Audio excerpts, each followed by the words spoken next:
The Miami Dolphins get the much-needed W today off the back of a great performance by the defense and arguably, well, not arguably, the best performance by a backup quarterback in the Mike McDaniel era and really since Tua has been here. Did Tyler Huntley save some jobs today? Well, let's talk about it all and let's get into it. So smash that like button, subscribe if you're new. Let's go, baby.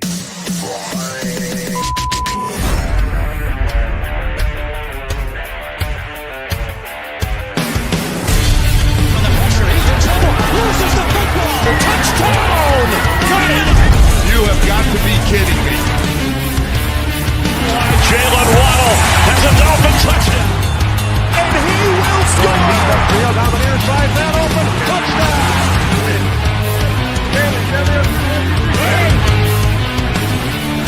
The run from Tua Tagovailoa. Touchdown! He's going deep. He's got it for a touchdown again.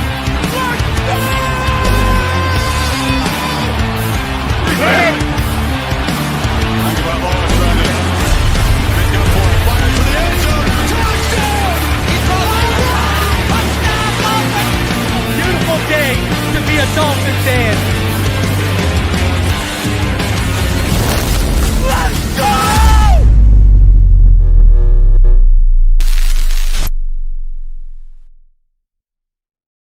Listen, when we were live yesterday talking about Tua potentially being out, I said the Cleveland Browns are so bad that, yeah, you'll probably beat them with Tyler Huntley. Well, the Miami Dolphins did that today, 20-3. And guess what? Tyler Huntley went out there and he had himself a day. Tyler Huntley went out there and had himself a day. He was 22 of 26, 225 yards and a touchdown. Now, you sacked 4 times for 19 yards. So if you take those 19 yards off, it drops into about 206. But he also had 7 carries for 52 rushes and a touchdown. He was the leading rusher for the Miami Dolphins today. He looked a lot more comfortable in that offense than he did the last time we saw him out there. And I'll say this. I know there was talk this week about making him the QB2 next year. After what I saw today, I'm down. And I got to give I do got to give Tyler Huntley his props. You know, you had penalties, sacks, and a botched snap killing drives in the first half. But he stuck with it. You know, he had a couple, there was a couple big gains to Tyreek that were called back because of penalties in that first half. Right? Like, think of it. The 15-yard gain to Tyreek Hill should have put it at the 44, but an unnecessary roughness brought us right to the Cleveland 44, brought us right back to the Miami 41. Right? Huntley had that nice throw to Achane, got 16 yards down to the Cleveland 22. What happened? Brewer took a holding call.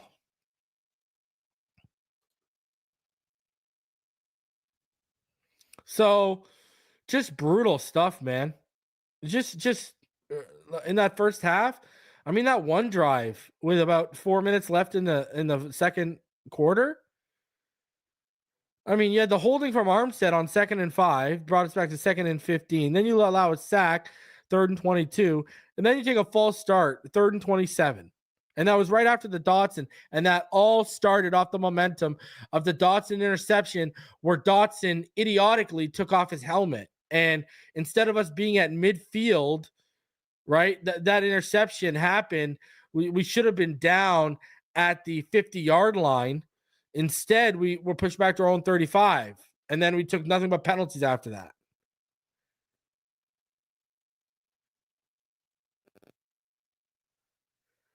So, man, McDaniel, I mean, Huntley even had to overcome McDaniel.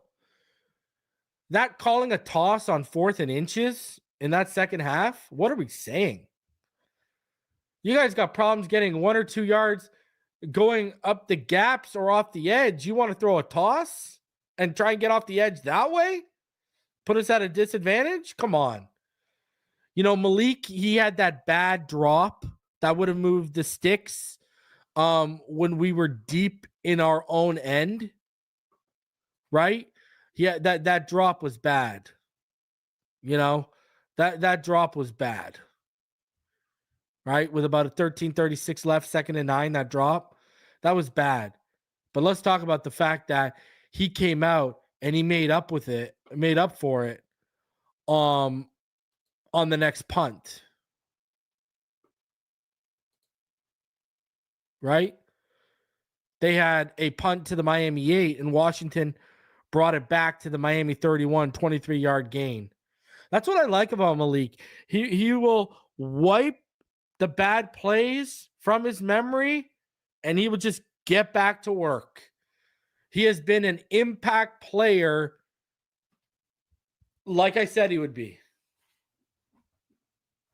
Like I said he'd be.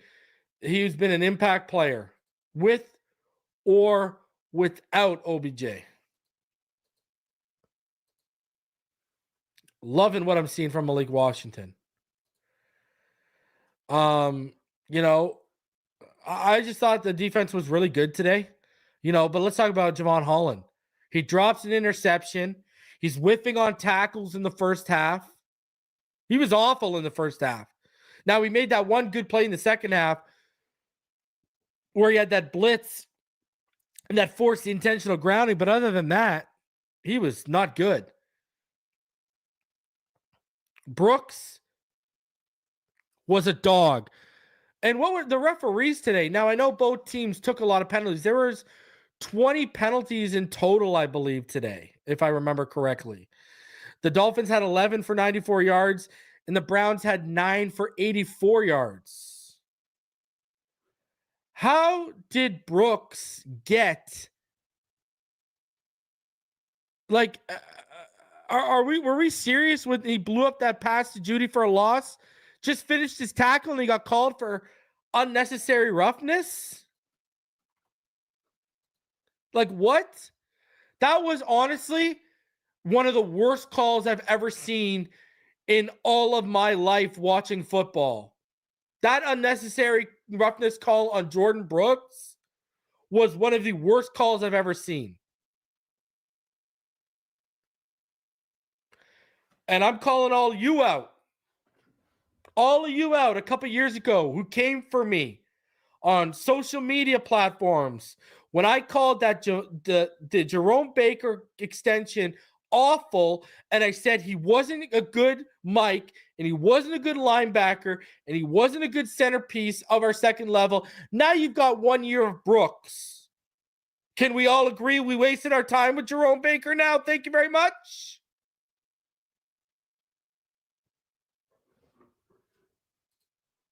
Just saying.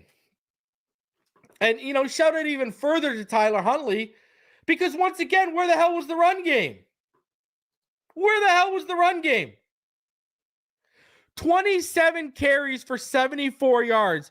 We averaged 2.7 yards per carry.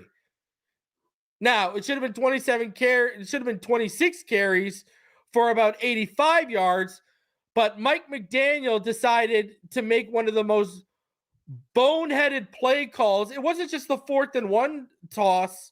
That was a boneheaded play call that cost us today in Cleveland. That double end around to Malik. What are you saying? What are you saying? We literally, 1st and 10, Huntley complete to Tyreek Hill for 14 yards to the Miami 44. Next play, this double reverse end around to Malik Washington, a loss of 11 yards.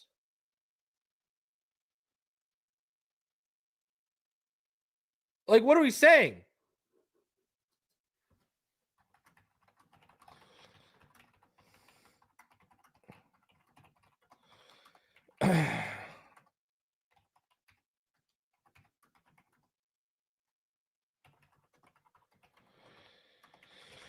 And guess what? That it killed the drive because you put them back at 2nd and 21. Then they got 7 yards with Achan. Sorry, you got 7 yards with Huntley. Then you got 7 yards with Achan. It's 4th and 7. So you had 2 really poor play calls from Mike McDaniel cost us today. The 4th and 1 toss, the 4th and inches toss, as well as the double reverse end around. Those essentially killed 2 drives. Then Tyler Huntley had to put up with the offensive line killing drives thanks to penalties. Tyler Huntley felt what it was today to be Tua Tagovailoa in this offense. And I feel for the guy. And Tyler Huntley gets my offensive game ball because of what he had to overcome.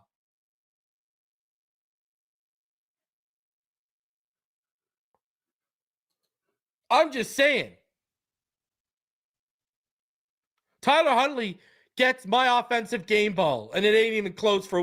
Look at what he had to overcome. Bad play calling, bad penalties, poor protection at time, a botched snap, a drop on 3rd down that would have moved the sticks. I just named 5 things. What, am I making excuses for Huntley now? Yo, I want y'all to keep the same energy.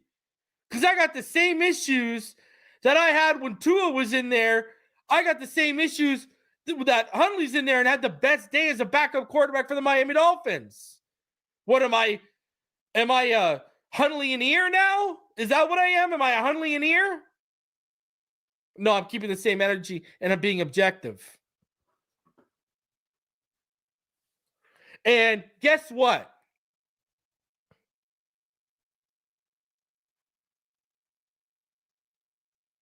I agree with your comment, BR, but I do think Mike McDaniel cannot be blamed for at least that first challenge. That first challenge, it looked like Huntley got it, bro. The second challenge, even I thought it was a backward pass. I get it. You could be like, there's not enough evidence. But the first one, I thought he had it. I thought we were going to win that. Shout out to Cosa Nostra. He said, leaving. This man right now is leaving Cleveland with a win. I love it, baby. I love it. Leaving it with a win. Huntington Bank Field. Leave it with a win, baby. Gotta love it. But Mike McDaniel, I mean, poor play calling. And Huntley had to overcome all this. Huntley found, and Huntley did, and we won. Somehow, some way, we found a way to win. I named 5 things Huntley had to overcome. Now, on the defensive side of the ball. All right.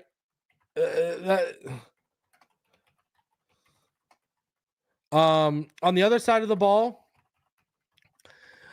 I'm gonna give it. Man, it's tough because it's Campbell, Dotson, and Brooks for me.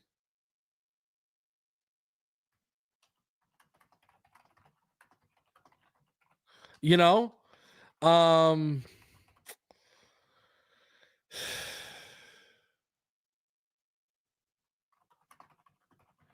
don't know. I mean,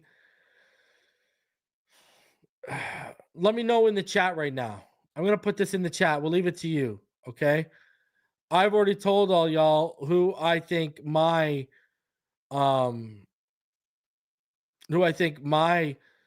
offensive game ball goes to. Obviously, Tyler Huntley. It's got to be.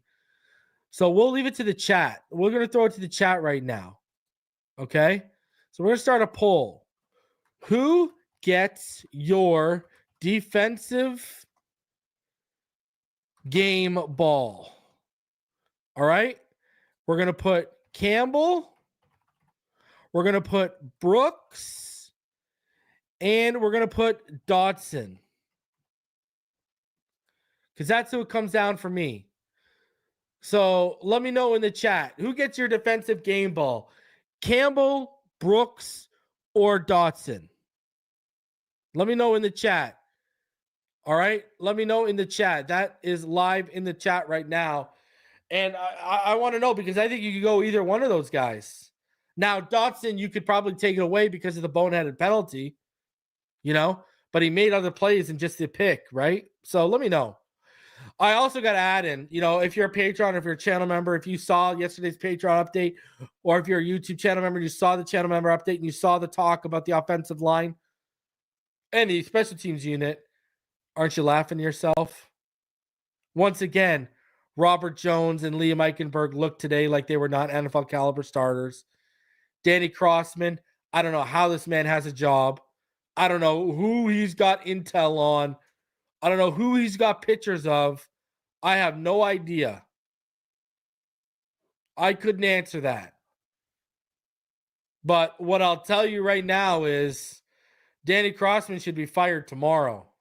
And we've been saying that how many times this year? Right? Because not only did you have the bad Bailey punt, for example, Ciaran Neal took penalties on back-to-back punts. Right? He took a penalty. If you look at it, I'm pretty sure he took a penalty on he headed out of bounds, so that was a penalty. And then on the next punt coverage, very next punt coverage where we were getting the ball, remember he went out of bounds in punt coverage. Now in punt return when we were getting the ball back, very next special teams unit play, what did he do?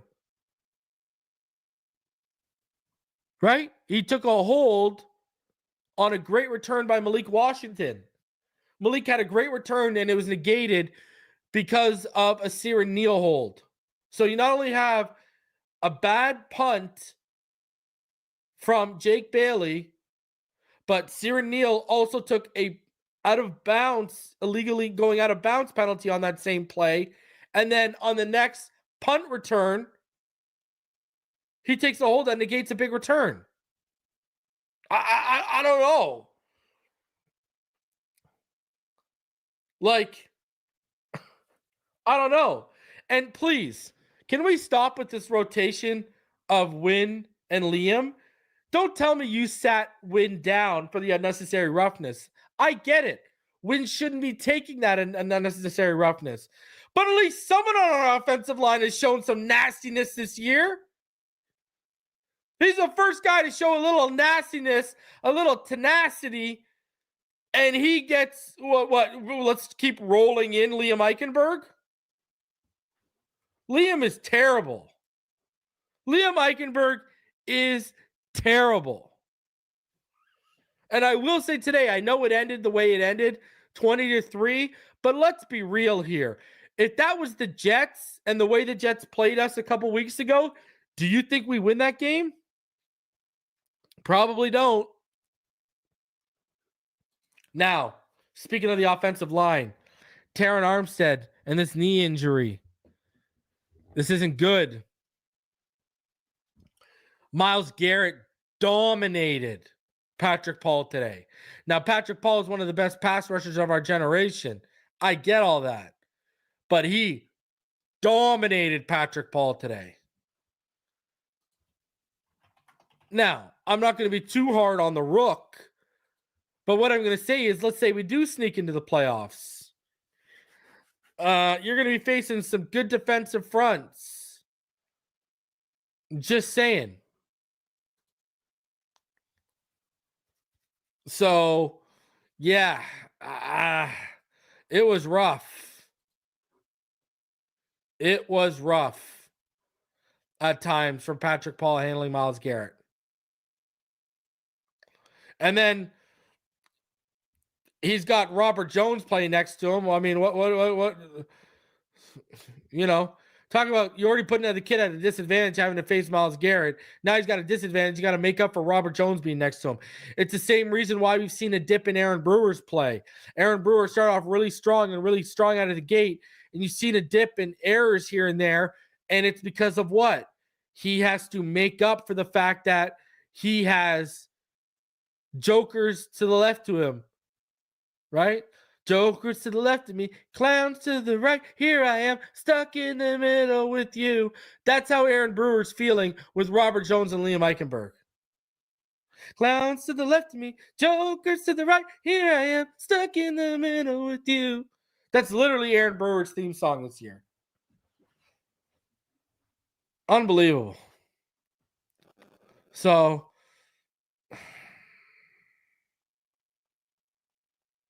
yeah, Lamb hasn't been good either. Lamb's been struggling. For sure.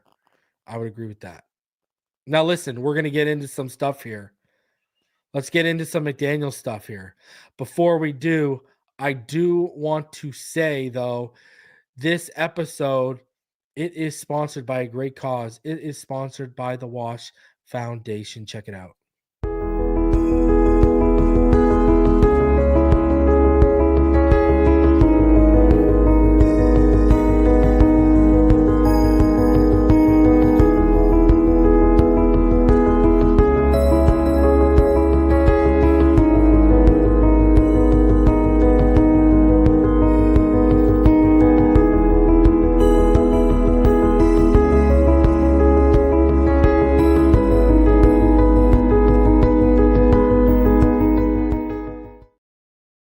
Listen, down below in the description, you will find a link. Go donate to the Wash Foundation right now. They're doing fantastic things in this world.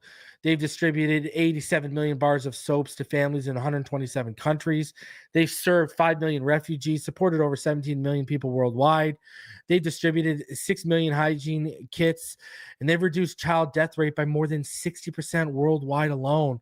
Go donate to the Wash Foundation at thewashfoundation.org/donate to support any of their programs, or follow the link in the description down below. Like I said, the Wash Foundation has given 80,000 showers to those experiencing homelessness to put them on the proper path from homeless to homed. And they're doing great things in this world. So go support the Wash Foundation. All right. Now, continuing on, let's get into this. I covered this during the live reaction. I wanted to make sure to cover it here with each and every one of you, because I do think this stuff needs to be seen and talked about. And then we will get into more about what happened in the game today. So, Barry Jackson. All right. This is what he said today. Andrew Catalone and company shared Tua news from McDaniel from CBS production meeting. McDaniel noticed Tua wasn't himself Thursday, prepared 2 game plans, and the Finns were concerned his reduced mobility could have jeopardized himself and others. Now, Barry Jackson followed that up and later on said this. Look at what he says here. He says, and I reported yesterday that Tua wanted to play, and he backs that up. Joe Shad tweeted, "It must be killing Tua to not play today." Barry Jackson says, "Absolutely. He reportedly wanted to play. We all know how much not playing bothers him as a competitor."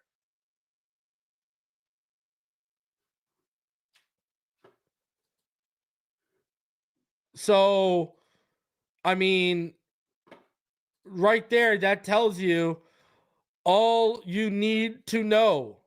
Mike McDaniel made the decision to not go with Tua today.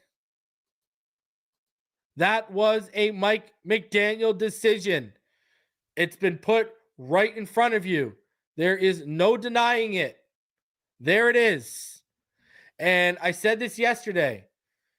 Mike McDaniel, he probably thought probably thinks we can win with Tyler Huntley.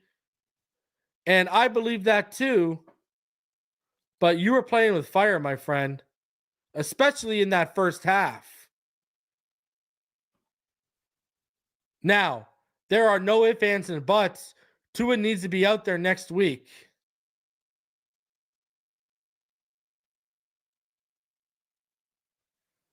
and now the question becomes next week. And they better not have fallen in love with what they saw today. That's all I got to say.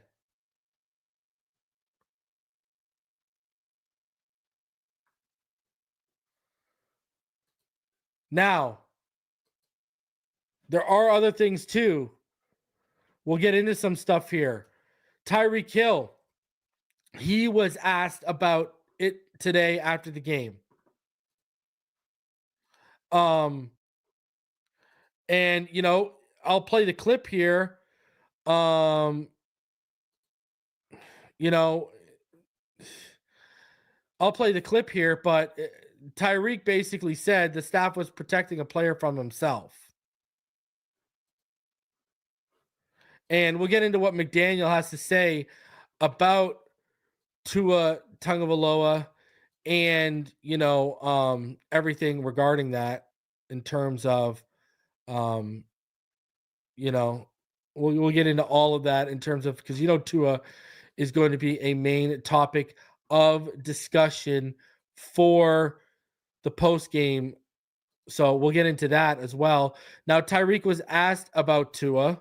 Tyreek Hill confirms that it was the training staff coming in and basically shutting Tua down and McDaniel being on board with that. There you go. Tyreek Hill confirms what we wanted, confirms what we already thought and what we knew going in. Tua was pushing to play. The Miami Dolphins said, not today.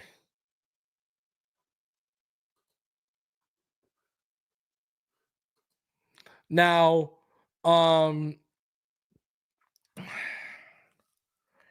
here's the thing. This is what was said by Mike McDaniel post-game about Tua and the injury. All right. We'd have to watch and play around with the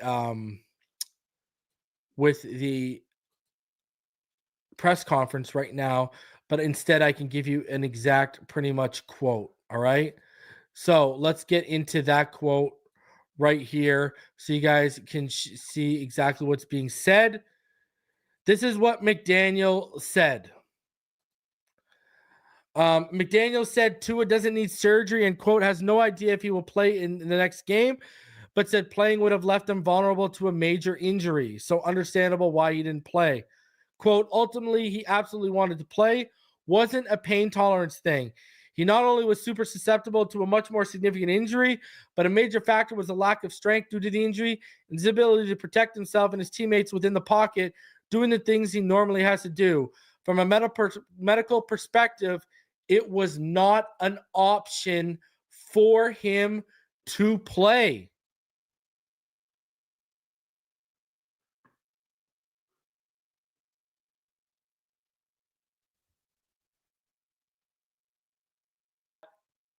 Right there, you hear what Barry Jackson is saying.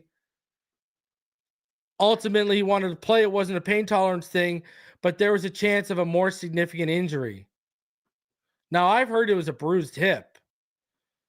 Maybe what I heard wasn't exactly dead on.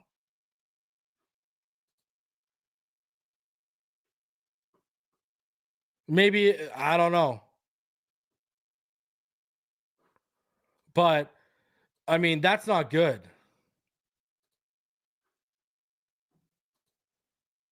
I wouldn't exactly call that promising. That he is in danger of a significant injury? Ouch. Not a fan of that. Not a fan of that at all.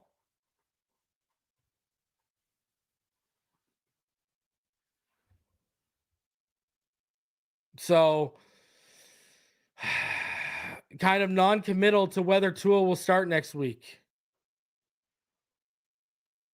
Hopefully, that rest is enough. Hopefully that rest is enough. I'm hoping. Now they've said, look at the quote. He doesn't need he doesn't need surgery. So what are we dealing with here? And it's on the same hip. Now he got hurt in the Houston game. Then I showed the clip. He got re-aggravated with that hit from Bosa and company in the Niners game. Like now we're not even dealing with concussion. Now we're dealing with hip. And it's the surgically repaired hip.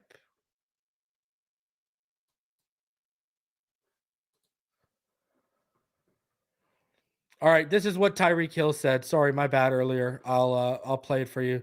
Let me know in the chat if you guys can hear it. Tua is a real competitor. I know, and I've seen it. Practice with him all week. Seen that he wanted to play. He understood what was at stake, and he's just like every other guy on this team. Whether it's myself, T. Stead, Ramsey, like you have to force him, off the field, and basically it was just, staff trying to, save a player from a player, from just being a ball player, and Tua being him, he's going to be the pro about it, and support his teammates, and do everything he has to do, to make sure that whoever is playing in this spot, they're going to take care of business, and he did a good job with that today. So there you go. That is what Tyreek says. Tyreek says he looked fine earlier this week. Everything seemed good. And he wanted to play. But look at the staff was protecting him from himself.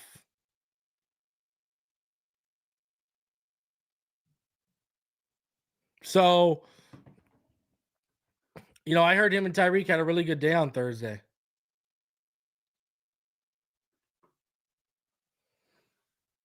So, I mean, I don't know what this is. I don't the word is, remember, if you watched the show yesterday, the word is it's not in the same spot that was repaired. So it's not the posterior wall fracture. It's in a different spot on the hip, apparently. I don't know.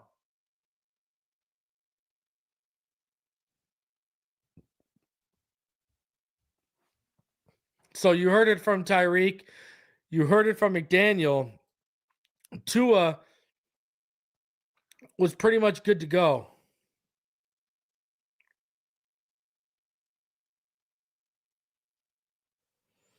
And ended up not going, basically because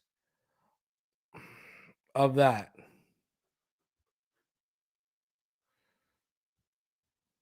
It is what it is, man. I mean, what are we saying here?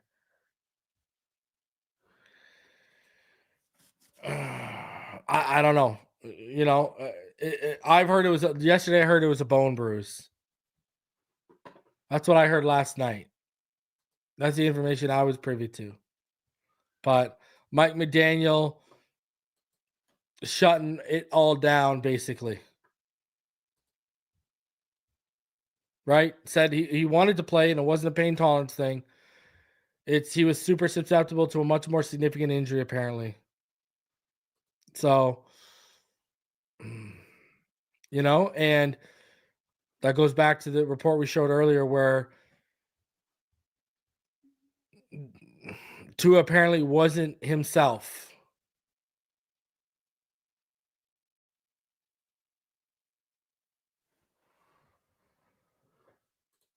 So 516 of you in the room. Smash that like button. Subscribe if you're new. I wouldn't say it's a long shot. If he was trying to go this week, it's just gonna be all about the healing, how he looks this week. So I think he goes next week. I mean, he wanted to go today. If he wanted to go today, and now next week really is potentially do or die because both games are at 1:00, then he's gonna play. Denver plays KC at 1:00, and we play at 1 o'clock as well. So it's not like you can't even wait till 4 o'clock and then decide. And Tua's historically got the Jets number. See, what makes this even worse is now this is what makes it a tougher decision. If it's really that bad, like if it's really, he could be susceptible to a significant injury. You've also got no Armstead. Armstead had to leave today with the knee injury. You got no Jackson. Lamb's been a disaster. Paul got destroyed by Myles Garrett today. Jones and Eichenberg have been disasters. The only legitimate starting caliber player you have on that line is Aaron Brewer if Armstead's out next week. And it don't even matter if, listen, I still think Kansas City can beat Denver. I don't think this is, they're benching the starters, so it's over.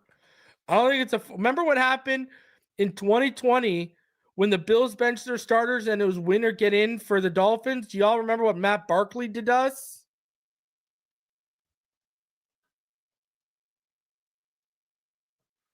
So I wouldn't just automatically assume, I just automatically wouldn't assume that game is over.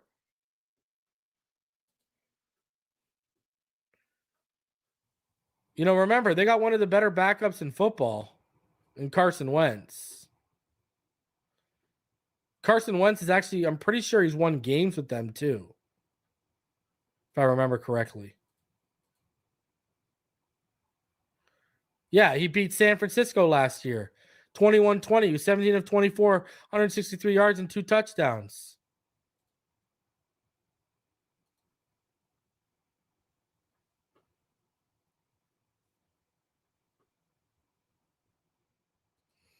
Telling you, man, Carson Wentz can win games for them.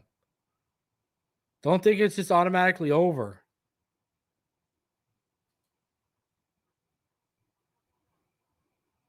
Oh, sorry, he was with the Rams last year when he beat the 49ers. But I think Carson Wentz can win games with them. He's 2 for 2 on the season so far. I totally think he can win. I totally think they can win.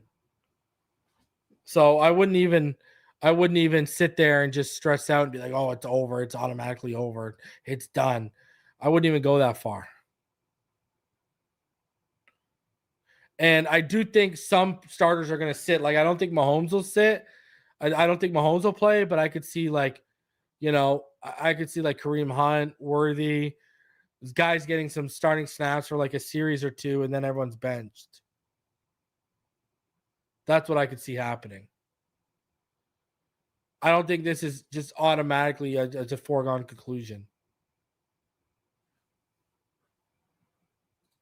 Brother, I've already told you what time it is. Take a dart throw in the second or third on my boy Jackson.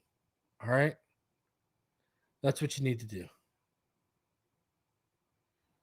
You need to take a dart throw on my boy Jackson. Please. For me. If you like what you're seeing from Huntley, I mean, Jackson Dart is a dual threat you can mold behind Huntley in your own vision.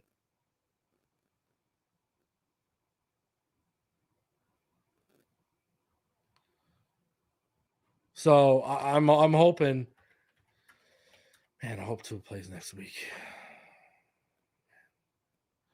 It's going to be tough to win next week. We got through it this week because we played like the worst team in the AFC. But this is going to be tough to win next week if you do not have your starting quarterback, man. Going to be interested to see what all the fantasy doctors say this week too. Because you'll have updates of people trying to guess what happened. So apparently this injury, McDaniel said it's different. It's different from what he sustained at Bama.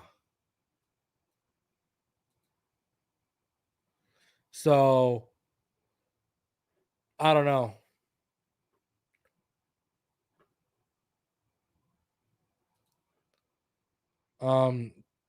Let's see. Let me know in the chat if you want me to bring up the full Mike McDaniel quote, because I can bring up the media availability and we can go from there if you guys really want to hear what was being said with Mike McDaniel, because I'm sure he was asked about that like right away.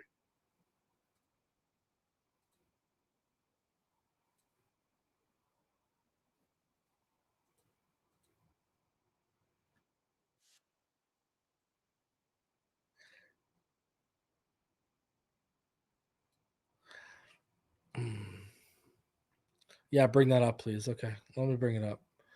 All right, we'll bring it up.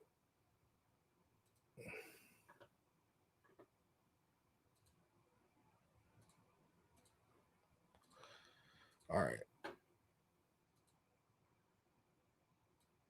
You know, he That's since about a last timeline. game process. I'll check it. It's been all since last game process. You know, he the hip injury which he sustained in the Houston game. It was made worse on one particular play against the 49ers. So then It's the play we showed on screen you come yesterday. in and you see that the injury is a little worse, but then you try to forecast, you know, how things will heal based upon the only thing that you have to work with, which is the previous week's forecast. You know, from the Houston game to the San Francisco game. So we were hoping and anticipating for a timeline similar to that. And as the week progressed, we didn't see the improvement we had hoped, but still, still really, you know, allowing his body the full amount of time to heal. And you know, ultimately, he absolutely wanted to play. It wasn't a pain tolerance thing because that's not in the equation for him. He wasn't physically. The main thing is that he uh, not only was super susceptible to a much more significant injury based upon that injury if he were to um, fall in harm's way, but you know, a major factor was the lack of strength due to the injury and his inability, as we forecasted, to protect himself and his teammates within the pocket and doing the things that he normally has to do. So, it, you know, the really the I think it was Friday or Saturday that you know the hopeful trend of improvement. Um, we were kind of faced with reality that it was kind of plateauing right then, and then was but ultimately all the way up until this morning, I kind of kept a you know, an open mind and a hopeful mind. But you know, I think the major thing is in the process. Um, you know, I think what was evident was the positives of time for Snoop and how far he's come since we last played with him. And you know, I thought that was a tremendous uh, outing for him. Made some plays, was very good with the ball, and you know, those are always cool things for a player when they're playing a team that they were on that same calendar year. Given the significance of this game tonight, in that he didn't play, and you described, you know, pain, the weakness in the hips, and the danger of his, you know, if he were to play again today. Is it realistic to think that he could play next week? Is it a question of whether he may need surgery down the line? Um, the surgery is not currently on the table, and you know, I think it's. I mean, shoot, aren't you talking about next year, right? So like it's hard to forecast next year. Come on, calendar joke. No, I have absolutely no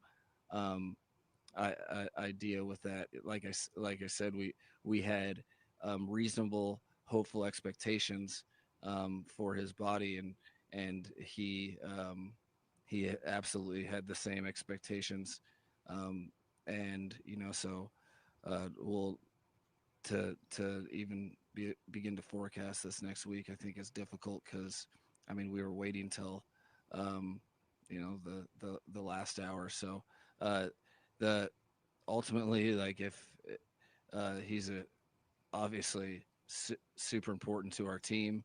It was not ideal in any way, shape, or form to have a game like this and not have him available, but it was also from a medical perspective not an option for him to play. So we'll be hopeful for that as we progress. But to I can't even lean one way or the other really.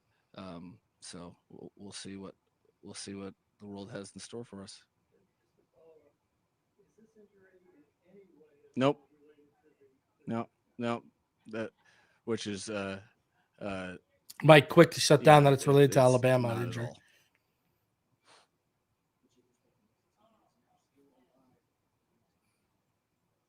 all. I think I'm very, very proud of.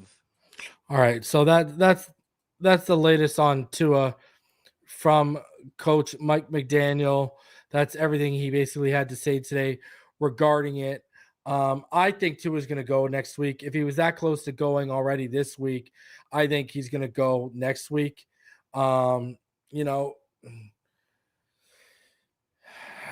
it just sucks that it's that hip. And now he's telling you, look how quickly he was to shoot down any notion that it was related to the Alabama injury. Quick to shut that down. So, like, what could it be? Is it a fracture in another place on the hip?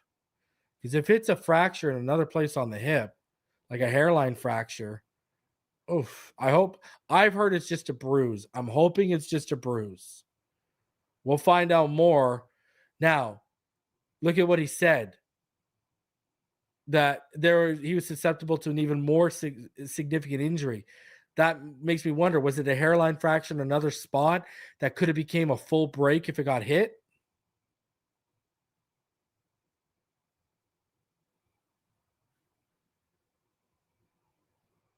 Like, what are they seeing? Are they worried about a hip bruise turning into a fracture? Are they worried about like a thin hairline fracture turning into a break? Or what are they worried about right now? Because, you're non-committal, but you're not putting the guy on IR.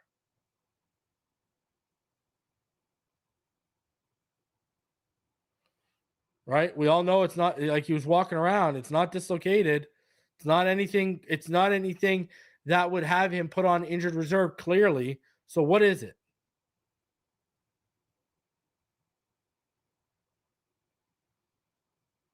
Is a joint strained in there? Like, is the joint strained? Like, well, what are we doing?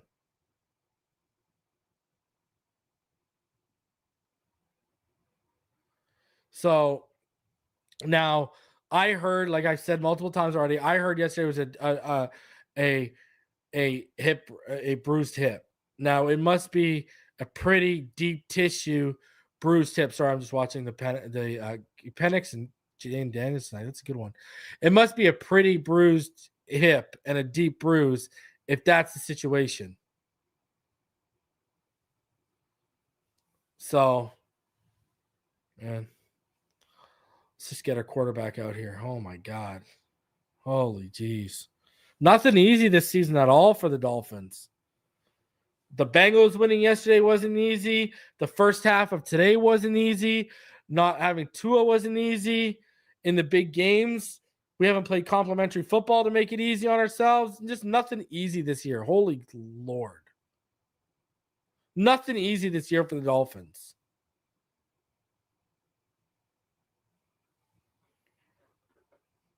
Oh, I tell you. Oh, man. Hey, listen. You guys are going to tell me McDaniel, he can shorten his explanations down so much. He just chooses not to.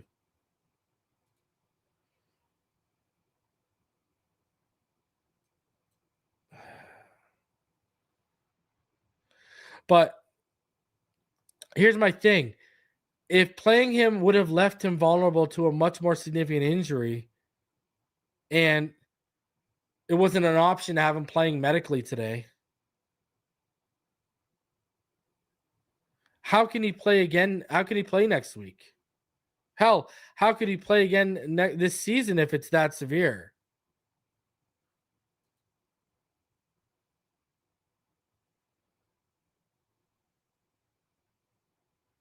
If it's that bad, why is he not on IR? If it was medically not an option, why isn't he on IR? I don't know. I still got questions.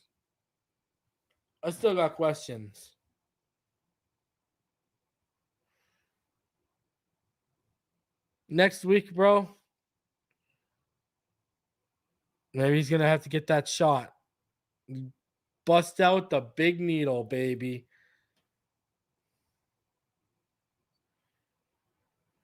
So, I don't know. You say it wasn't medically an option. You say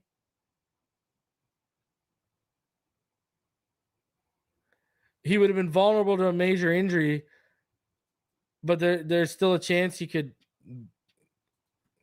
be okay for next weekend? I don't know, man. That is not very optimistic. But I already know what Tua is going to be saying. We already know what Tua is going to be saying next week. Tua is going to be saying, play me, play me, play me. We already know how this goes.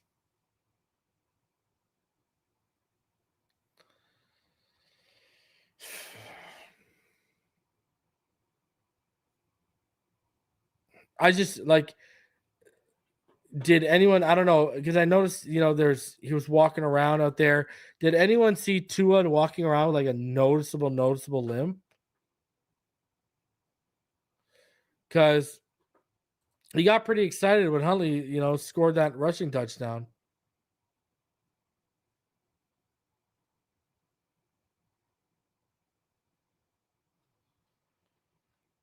I don't know. But I know I didn't notice a limp.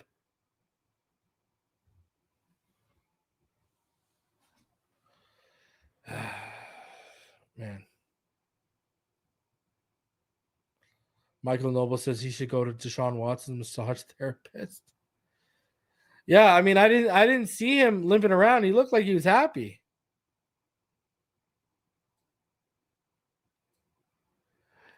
He needs adamantium. Deontay says Tua needs adamantium. Yeah, bro, I'm telling you, he was like jumping up and down when Huntley scored. I don't know. You figure this out.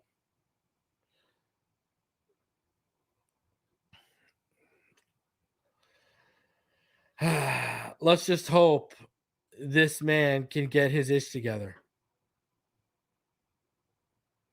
Let's just hope this man can get his ish together.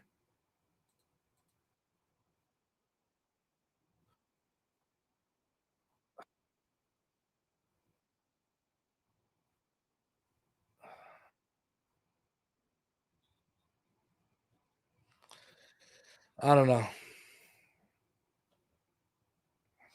I don't know anymore. I hope and Huntley don't play next week, but we'll see. Because, I mean, if we didn't have DTR on the other side of the field, we might not have won today. So, guys, I'll be back tomorrow. We'll recap this win. Hopefully have more information on Tua. We are now on Tua watch. And if he will be ready to play next week when everything could be on the line for the Miami Dolphins when they face the New York Jets at MetLife. The Broncos lost yesterday. The Colts lost today. So all we need is a Broncos loss next weekend and a Dolphins win. And somehow, some way, this team would find a way to get into the playoffs.